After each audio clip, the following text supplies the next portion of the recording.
We're married now, Mom. Send me the key to the house in Malibu. My son's words were a blade of ice.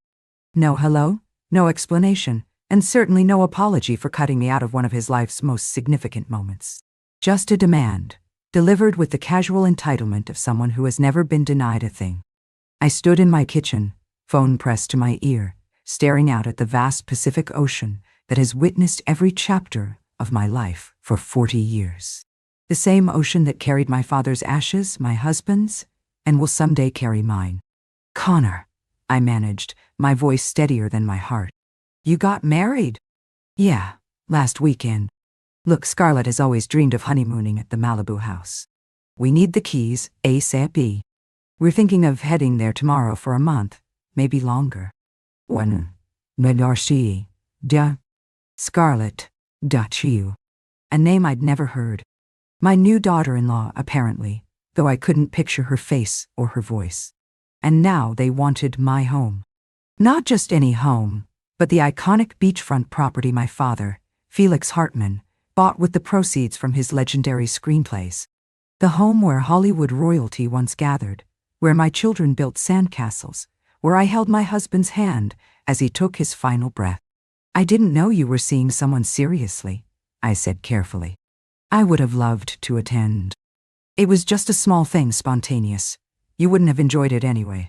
His dismissal was practiced. So, the keys. Can you have them messengered over today? A memory surfaced, Connor at 7, in this very kitchen, demanding the last piece of cake I'd saved for his sister. When I suggested he share, the tantrum ended with the cake on the floor. Some patterns form early. Connor, I haven't even met Scarlett. Perhaps you could both come for dinner first. We could celebrate. Mom, there's no time. Scarlett has auditions next month. This is our window. His impatience crackled. It's just a house. You can stay at your condo in the city. Nevian. Just a house. As if the walls that had absorbed decades of laughter and tears were merely an asset to be used. Your sister is bringing the girls for their usual summer visit next week, I reminded him, referring to Arya's daughters, who spent every July with me, a tradition as reliable as the tides. They can skip a year, or stay at a hotel. Arya can afford it. I closed my eyes, feeling the familiar weight of being the family peacekeeper, the one who accommodates and yields. A role I'd played since Richard died, perhaps even before. But today, something was different. Perhaps it was the sheer audacity. Perhaps at 69, I had simply reached my limit. Who is she, Connor? I asked quietly. What? Scarlett, your wife. The woman you've known long enough to marry, but not to introduce to your mother. She's an actress, incredibly talented. You'll meet her eventually. Look, about the keys. How long have you known her? An irritated sigh. Does it matter? We're in love. Now, can we get back to... It matters to me, I said, my voice finding a firmness I hadn't used with him in years. I'm trying to understand why my son would get married without his family present, then immediately demand a family home that holds significant meaning to all of us. Jesus, Mom, it's not that complicated. We wanted privacy for our wedding and a nice place for our honeymoon. Why are you making this so difficult? The problem with raising children in privilege is that entitlement can take root when you're not looking, an invasive species choking everything of value. I need to think about this, Connor, I said finally. This is all very sudden. What's there to think about? It's the family beach house. I'm family. I need it for a month. Simple. Nothing about this was simple. Not the secret marriage, not the timing, not the gnawing suspicion that there was more to this story than impulsive romance. Let me consider it, I said. I'll be in touch. Mom, we need an answer now. Scarlett's already started packing. She's so excited. I said I would be in touch. My tone left no room for argument. Congratulations on your marriage, Connor. I look forward to meeting Scarlett soon. I hung up before he could push further. For several minutes, I just stood there, watching the tide come in. They wanted my house, the very soul of our family. I picked up my phone again, scrolling to a contact I hadn't used in years. Theodore Blackwell, private investigator. Theo, I said when he answered. It's Rosalind Bradford. I need your services. Very discreetly, very quickly. After explaining what I needed, I made a second call to my attorney, Margaret Chen. Margaret, I need to make some immediate changes to my estate plans. How quickly can we execute this? As I outlined my wishes, a plan formed. Connor and his mysterious bride wanted access to the Malibu house. They would receive something far more valuable than keys. They would receive the truth. I smiled, a smile not of happiness, but of resolve. I would prepare a wedding gift that would reveal exactly what kind of woman had married into our family, and exactly what kind of mother I really was. At 69, you discover you're not quite finished surprising people, especially yourself. 3 days later, I personally delivered an elegantly wrapped box to Connor's downtown loft. Inside was not the key to the Malibu house, but something that would make his new bride scream. I simply smiled and waited for the inevitable explosion. When you've lived in Hollywood circles as long as I have, you develop what my father called a screenplay sense. The ability to see a character's hidden motivations, to anticipate the plot twist. Something about Connor's sudden marriage set off every alarm I had. Theodore Blackwell understood urgency. Within hours, he had a preliminary report on Scarlett Moore, née Sarah Miller, born in Bakersfield. She's reinvented herself thoroughly, Theo explained over tea. Changed her name, erased her accent, constructed a new background. Standard procedure for many, but she's been particularly thorough. And her acting career? Minimal credits. A few commercials, background work. He slid a folder across the table. But her relationship history is where it gets interesting. The folder was a meticulous chronicle of her romantic entanglements. Director Julian Hargrove, 30 years her senior, whose film featured Scarlett until their engagement ended after filming Wrap. Producer Raymond Chen, whose series cast her until it wasn't renewed. Each relationship followed a pattern. An older, established man, a brief period of professional advancement for Scarlett, then a careful exit. And Connor? I asked, studying a photo of them at an industry event, his arm possessive, her smile calculated. They met approximately 4 months ago, at a charity event for the Film Preservation Society. Theo hesitated. An event hosted at your Malibu house last March, which you didn't attend. The revelation hit me like a physical blow. She was in my home before she met my son. According to my sources, Theo continued, she attended specifically to network. Several witnesses recall her asking detailed questions about the property. Who owned it? Its history? Its value? So, the house was the target from the beginning, I murmured. Mr. Bradford was likely identified as the access point. His reputation for being susceptible to beautiful, ambitious women is fairly well known. A polite way of saying my son was easily manipulated. There's more, Theo said, turning to the final pages. Moore has been meeting with real estate developers specializing in converting residential properties to luxury boutique hotels. The surveillance photos showed Scarlett in animated conversation, blueprints spread between them. The most recent meeting was 3 weeks ago. The gentleman on the left is Howard Kingsley of Oceanfront Developments. The final piece clicked. It wasn't just the house she wanted. It was what it could become. A landmark property with Hollywood history, on a coveted stretch of coastline, would be worth tens of millions as a hotel. Theo slid another folder toward me. We recorded several conversations between Ms. Moore and her friend Vanessa Diaz in public. The transcripts were damning. Connor's such a perfect target, desperate for validation, a direct line to that incredible property. His mother's almost 70. How much longer can she hold on to a place like that? Once you're married, it's just a matter of time before you can convince him to sell. The developers are offering a 7-figure consulting fee just for delivering the property. The most damning exchange occurred days before the wedding. Vanessa, what if his mother refuses to let you use the house? Scarlett, she won't. Connor says she never denies him anything. Besides, we just need to get our foot in the door. The old lady won't live forever. The old lady. Me. An inconvenient obstacle. What about Connor? I asked, my voice tight. Is he aware of her motives? None that we found, Theo replied, his expression softening. All evidence suggests he believes this is a genuine romance. My poor, foolish son. Thank you, Theo, I said, gathering the folders. This is exactly what I needed.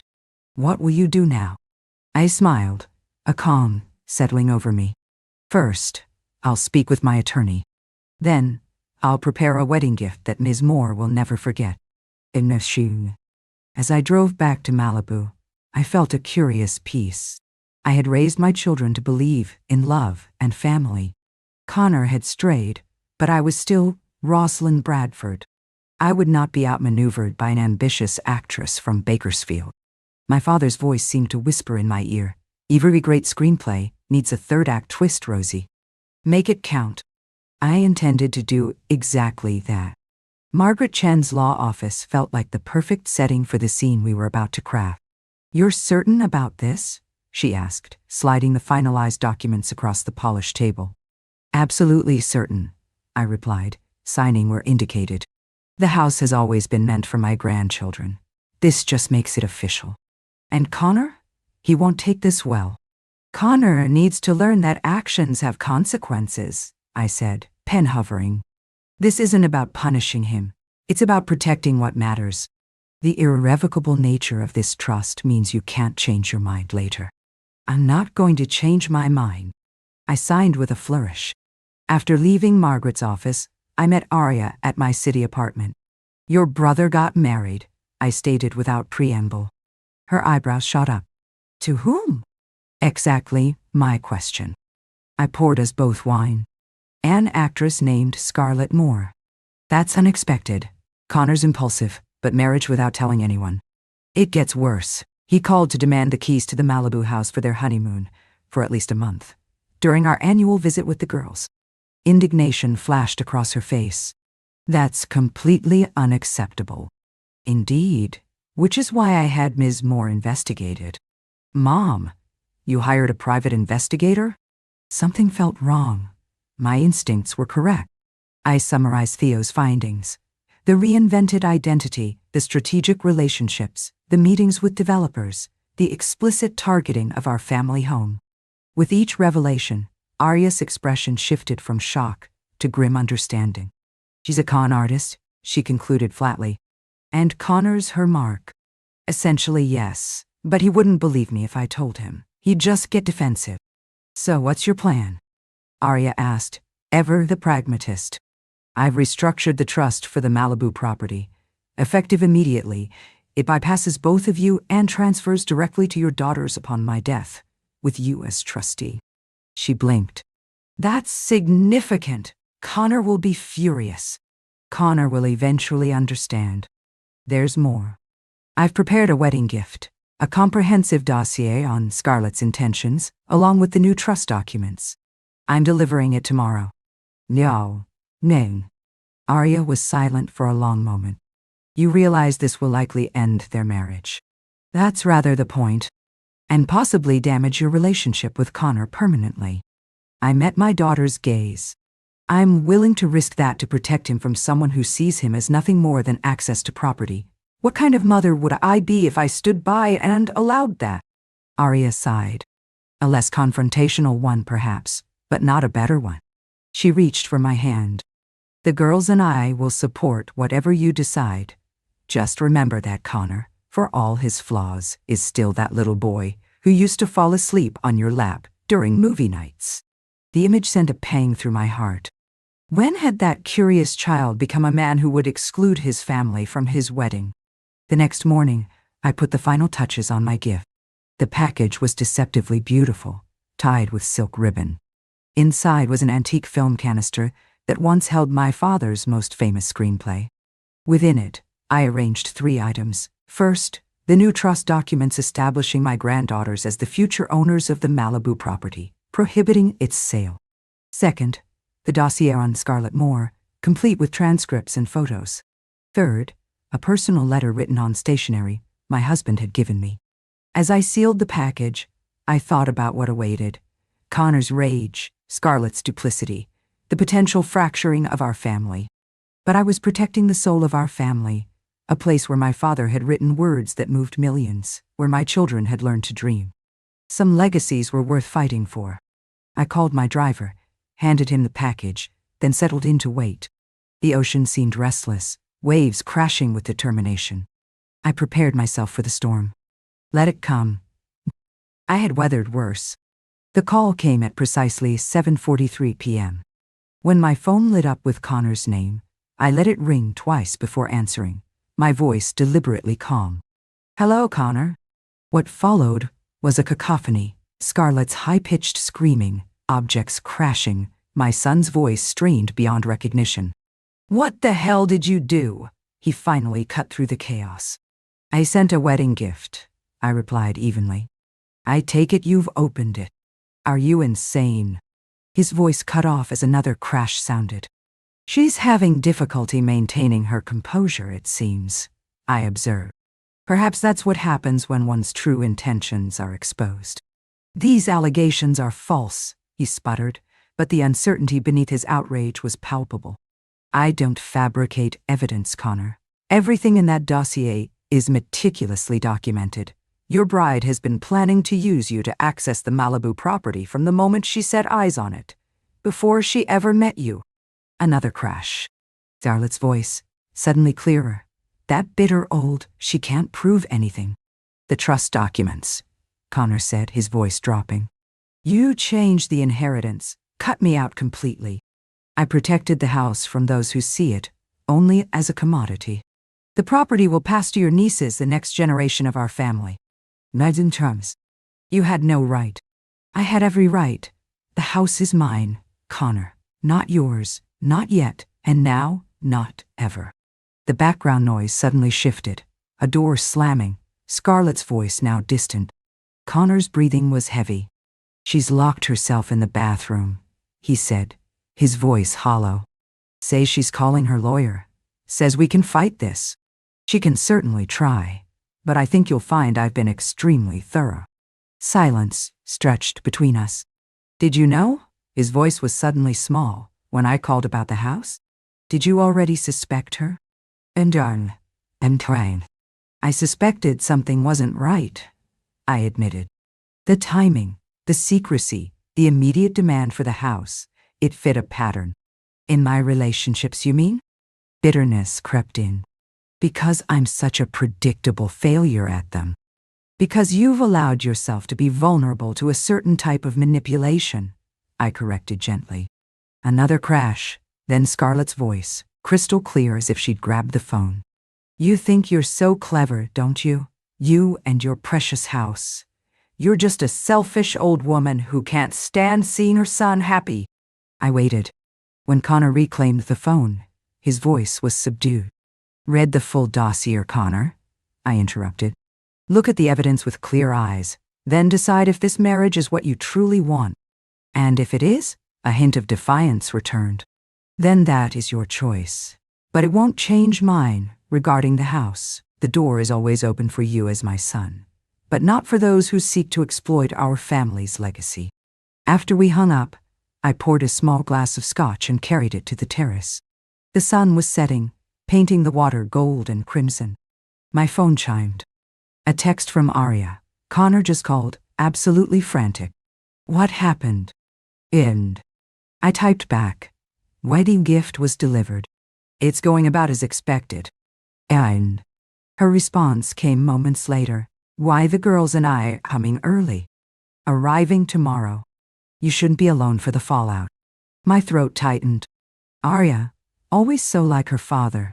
I was halfway through my scotch when the security system alerted me to a car. A sleek red convertible sped up my driveway. Scarlett emerged alone, her face a mask of fury. So, a direct confrontation. I watched on the security feed as she pounded on my front door. My housekeeper, Maria, answered with the instructions I'd provided. "Mrs. Bradford is not receiving visitors this evening." "Not me." "I'm not a visitor. I'm family," Scarlett hissed. "Her daughter-in-law. Tell her to face me." "Mrs. Bradford says you may make an appointment through her assistant tomorrow if you wish to discuss matters." "Good evening, Ms. Moore." The use of her unmarried name was a deliberate, small twist of the knife. Scarlett screamed obscenities and kicked the door before storming back to her car. But instead of leaving, she sat there, engine running, staring at the house. My phone chimed with a text from an unknown number. "The isn't over. I will have that house one way or another. Eddie." I didn't dignify it with a response, instead forwarding it to Theo and Margaret as evidence. Then I blocked the number, finished my scotch, and went inside. As I moved through my evening routine, I contemplated the storm I had unleashed. The house was secure. The legacy was protected. As for Connor, the third act reveals the truth of a character not through words, but through choices under pressure. The choice was his. I had made mine. Sleep came surprisingly easily. Arya arrived the next morning with my granddaughters in tow, their energetic chaos making the house feel truly alive. Mia, 16, hugged me fiercely before settling on the deck with a book. Zoe, 14, grabbed her surfboard and headed for the beach. "The ocean calls, Grandma Rose." When they had dispersed, Arya fixed me with her penetrating gaze. "You look remarkably composed for someone who just detonated a nuclear bomb in the family." "Dramatic phrasing," I observed, pouring coffee. "Connor called me 4 times last night, each message more unhinged than the last. The final one included threats of suing you for defamation and, I quote, exposing decades of family secrets." I raised an eyebrow. Interesting threat from someone who barely remembers most family gatherings. "Mom, this is serious. She's threatening to go to the tabloids with stories about Dad, about Grandpa. Ni kabel." "Let her try," I said with deliberate calm. "Felix Hartman's life has been documented in 3 biographies. There are no scandals to unearth. And your father was the most ethical man I've ever known. Besides," I smiled thinly, "I have something Scarlett doesn't." "What's that?" "Actual evidence. Should she choose to make false accusations, I'm prepared to release the full dossier." My phone rang. Margaret Chen's office. "Rosalind, Scarlett Moore has retained Julius Hammond as counsel. They're threatening a lawsuit for alienation of affection and defamation." Said Alfie. Julius Hammond, a flamboyant attorney known for pursuing quick settlements. "Let me guess," I replied. "They're offering to drop all claims for a substantial sum? $2 million to be precise, and access to the Malibu house for 6 months per year." I laughed. "Ambitious. What's your assessment?" "Their case is weak at best. The evidence you compiled is substantial. They're banking on your desire to avoid public spectacle." A miscalculation. Public spectacle doesn't frighten me. None. "So, I should inform them we're prepared to defend against any legal action?" "Absolutely. And Margaret, make it clear that should they proceed, we will countersue for attempted fraud and submit all evidence to the district attorney." After the call, I turned to Arya. "I learned long ago that bullies rely on their target's fear of confrontation. Remove that fear, and they typically retreat. And if she doesn't, then we'll face that challenge. But I suspect once she realizes I won't be intimidated, she'll cut her losses and move on." "And Connor?" The question lingered. "I can't predict. He makes decisions based on emotion." "Nan." As if summoned, my phone chimed with a text from him. "Petri, need to talk. Alone. Today." I showed Arya. "Are you going to see him?" "Of course." I typed back. "Come for dinner. 7:00 p.m. Just the 2 of us." And I chose my attire carefully. Armor of a sort, a sapphire silk blouse, my mother's pearl earrings, my father's watch. At precisely 6:58 p.m., Connor arrived. I opened the door before he could ring. "Connor, come in." He followed me to the kitchen, where I'd prepared his childhood favorite, spaghetti carbonara. We ate in a silence taut with unspoken accusations. "I want to understand why you did it," he said, setting down his fork. "Did what, specifically? Investigated the woman who married my son without my knowledge? Protected the family home?" "All of it. The whole calculated attack on my marriage." "Not your marriage, Connor. Scarlett's deception. There's a difference." You don't know her. There could be explanations. Hope flared briefly. What explanations would justify her discussing you as a perfect target, or planning to convert this house to a hotel before she ever met you? He flinched. She says those recordings are taken out of context. Then she's adding lies to her deception. I slid a tablet toward him. The complete, unedited recordings are here. Listen for yourself. He stared at it. She's my wife. She's a con artist who targeted you for property and money. You never gave her a chance, he flared. You never even met her. You never gave me the chance to meet her, I countered evenly. He stood abruptly. This is useless. You've already decided she's guilty. I would be delighted to be proven wrong. Show me evidence that contradicts what I've discovered. Because I knew you'd judge her, the words burst out. Just like you've judged every woman I've ever been with. Nobody is ever good enough for your precious son. The accusation stung.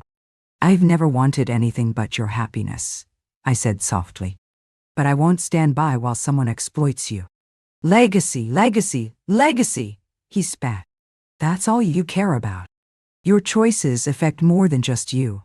Your father wanted this house to remain a home, not to be sold off.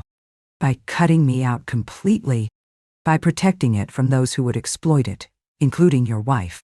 He flinched again. Listen to the recordings, Connor, I urged. Read the full report. Look at the evidence with clear eyes. Don't psychoanalyze me. I'm not one of Grandpa's characters. No, you're my son, whom I love, whom I'm trying, perhaps imperfectly, to protect. Something flickered in his expression. Doubt, confusion. Then his phone chimed. The moment shattered. He glanced at the screen. Scarlett. She's waiting. Take the tablet, Connor. Listen to the recordings away from her influence. He hesitated, then picked it up. This doesn't change anything. I didn't do this to hurt you, I said, touching his arm gently. I did it because I love you. For a moment, I thought he might embrace me. Then, another text chimed. I have to go. The next morning, Theo called. Mrs. Bradford, Scarlett Moore has been making some concerning moves. She visited 3 tabloid journalists yesterday, shopping a story about Felix Hartman having fathered an illegitimate child in the 1960s. She's claiming to have documentation. Impossible, I said. I agree it's likely fabricated. But tabloids aren't concerned with verification. She's also been in contact with Horizon developers, presenting herself as having imminent access to your property. And Horizon, I called Margaret immediately. I need to send cease and desist letters. Later, Arya joined me on the terrace. More complications? I briefed her. She's despicable, Arya concluded. Attacking Grandpa's reputation. A desperate move. She's losing control. Have you heard from Connor? Not yet, but he took the tablet. Shortly after noon, my phone rang. A hesitant voice.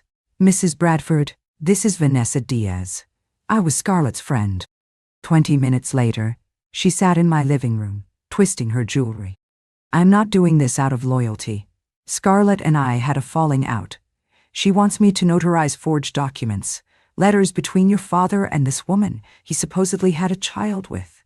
Letters she created using AI to mimic his writing style. And you were unwilling to commit fraud? I'm not going down with her, Vanessa said. She's meeting with developers tomorrow, claiming she has power of attorney due to your declining mental state. She created a fake document for that, too. And Connor? She's keeping him insulated, telling him you're launching a smear campaign. But I think he's starting to doubt her. She's afraid she's losing her grip. She handed me a manila envelope. The fake power of attorney, the fabricated letters, screenshots. One more thing, she said, standing to leave. She's meeting Connor for lunch at Nobu today. She's planning to convince him to sign a document granting her authority over the house. After she left, I called Connor. He answered reluctantly. Mom, I'm about to head into a lunch meeting with Scarlett. I know. I just wanted to ask if you've reviewed the materials. A pause. Some of it. I've been busy with a client emergency. A sudden crisis that requires your immediate attention? How convenient. My words struck a nerve. Connor, whatever documents Scarlett asks you to sign today, I strongly suggest you have your own attorney review it first. After a long silence, he spoke, his voice subdued. The recordings, they're real, aren't they? Completely authentic, I confirmed. I need to go.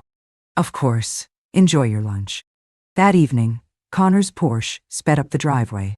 He burst in, radiating a fury I hadn't seen since his father's rarest moments of anger. She tried to trick me into signing power of attorney, he said, his voice tight. A document granting her authority over all family property. When I questioned it, she had a complete meltdown. Then her phone rang. I saw the screen. Horizon Developers confirming tomorrow's meeting. Hey. I'm so sorry, Connor, I said softly. He turned to me, raw pain on his features. How did I not see it? How was I so blind? Because she's very, very good at what she does. He sank onto the stairs, head in his hands. I've been such a fool. I sat beside him. You've been a man who wanted to be loved. There's no shame in that. He straightened, a new determination in his eyes. I need your help, Mom, to end this. I covered his hand with mine. Of course. That's what family is for. Naid. The next morning, Connor appeared in the kitchen, haggard but resolute. He reviewed the evidence Vanessa had provided. She was planning to declare you mentally incompetent, he said, his voice flat with anger. I want her gone.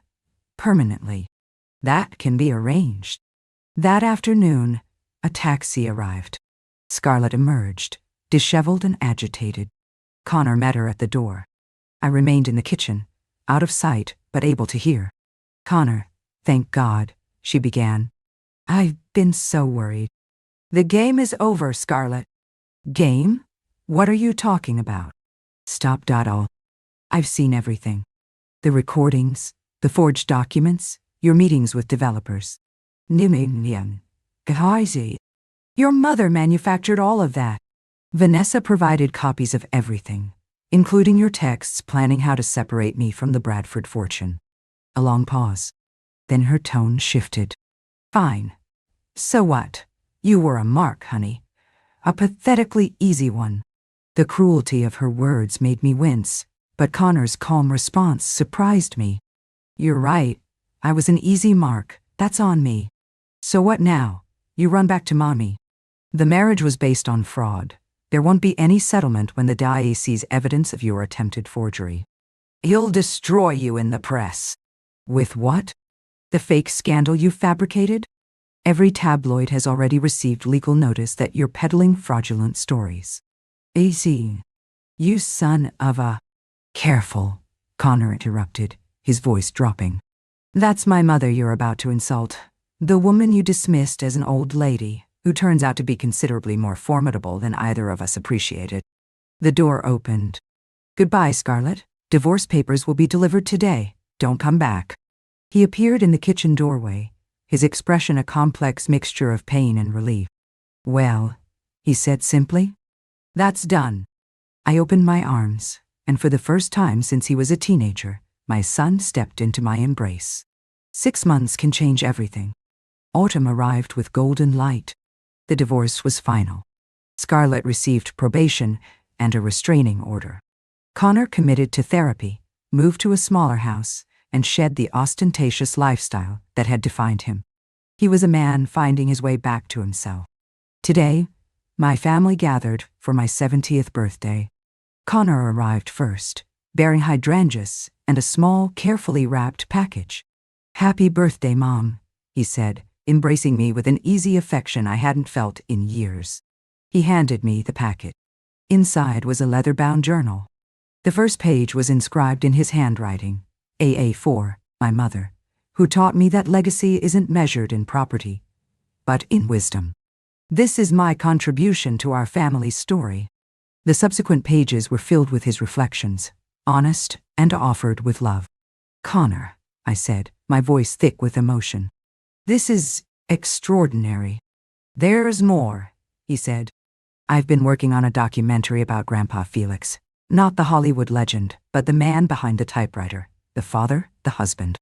He would have loved that, I said, deeply moved. Arya and the girls arrived an hour later, bringing gifts and chaos. As Maria served dinner on the terrace, I looked at my family, my heart's true home.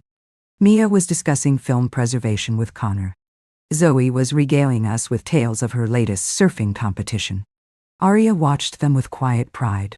And Connor was engaged and present in a way he hadn't been for years. To 70 years, I began, raising my glass. Most of them good, some challenging, all of them part of a story still being written. To Grandma Rose, Mia added, who showed us what strength really looks like. To this house, Arya continued, and everything it represents. To family, Connor concluded, his gaze meeting mine. The real thing. As the sun touched the horizon, I felt my father's presence, my husband's spirit, the continuum of love that bound us all together. Later, Connor set up a projector and shared footage from his documentary. Home movies of a younger me chasing a toddler Connor, of Richard debating film theory with my father. I'd forgotten these existed, I murmured. They were in the USC archive, Connor explained. Our history, preserved in light and shadow.